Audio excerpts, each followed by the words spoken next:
كتاب الله دستوري كتاب الله دستوري وخير الخلق أسوتنا بسنته انجلى نوري لهدي الحق أرشدنا كتاب الله دستوري وخير الخلق أسوتنا بسم اللہ الرحمن الرحیم۔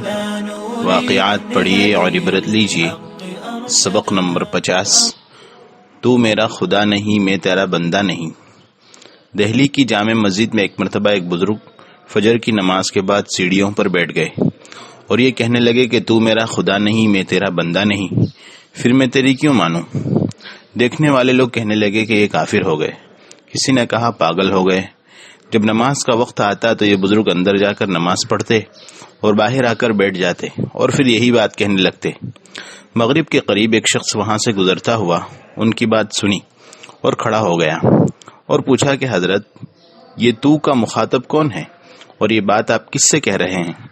اس پر ان بزرگ کو ہنسی آ گئی اور کہنے لگے، دہلی جیسے شہر میں ایک ہی عقل مند نظر آیا، کسی نے مجھے پوچھا ہی نہیں کہ میرے اس تو کا مخاطب کون ہے اور میں یہ کس سے کہہ رہا ہوں، خود ہی سمجھ لیا کہ میں اپنے اللہ سے یہ بات کر رہا ہوں، حالانکہ میں اللہ سے نہیں کہہ رہا ہوں۔ پھر اس شخص سے کہنے لگے، تو نے بڑی عقل مندی کا کام کیا کہ مجھ سے پوچھ لیا۔ دراصل میرا مخاطب میرا نفس ہے اور میں نفس سے مخاطب ہوں کہ اے نفس، تو میرا خدا نہیں ہے، میں تیرا بندہ اور غلام نہیں ہوں، اس لیے میں تیری کیوں مانوں، میں تو خدا کی مانوں گا۔ اس نے کہا کہ یہ بات آپ کیوں فرما رہے تھے؟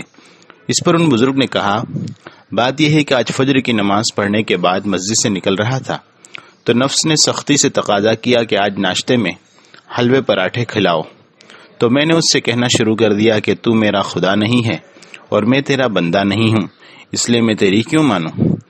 میں تو میرے اللہ کی مانوں گا، اور جب بھی وہ مجھ سے یہ مطالبہ کرتا ہے میں یہی جواب دیتا ہوں۔ یہ واقعہ بڑا عبرتناک ہے اور اصلاح نفس کی فکر کرنے والوں کو ایک عمدہ سبق دیتا ہے۔ بزرگان دین کہتے ہیں کہ ناجائز چیزوں میں مکمل پرہیز کرنا چاہیے اور جائز چیزیں ہوں، مثلا کھانے پینے کی حلال چیزیں، ان میں پابندی نہیں ہے، لیکن ان میں کمی کرنا چاہیے کہ کبھی نفس کو دے دو، کبھی کہہ دو کہ بھائی اب نہیں تب ملے گا، اس سے نفس کنٹرول میں رہے گا۔ اگر اس کی ہر جائز اور حلال خواہش پوری کی گئی تو وہ سر پر بیٹھ جائے گا، یہ تمہارے ماتم کا دن ہوگا۔ میں نے ایک مرتبہ اپنے شیخ و مرشد اور استاذ حضرت مسیح الامت مولانا مسیح اللہ خان صاحب رحمۃ اللہ علیہ کو خط لکھا، جس میں میں نے پوچھا کہ حضرت، کتنا ہی خشوع اور خضوع اور دل جمعی کے ساتھ نماز پڑھتا ہوں، مگر پھر بھی نماز کے بعد دل میں یہ خیال آتا ہے کہ نماز جیسی پڑھنی تھی ویسی نہیں پڑھ سکا، ابھی کچھ کمی باقی ہے۔ تو حضرت نے بہت ہی عجیب جواب لکھا، جس میں فرمایا کہ یہ خیال تو ٹھیک ہے، اور جس دن یہ خیال کر لیا کہ آج جیسی پڑھنی تھی ویسی نماز پڑھ لی، وہ تو تمہارے ماتم کا دن ہوگا۔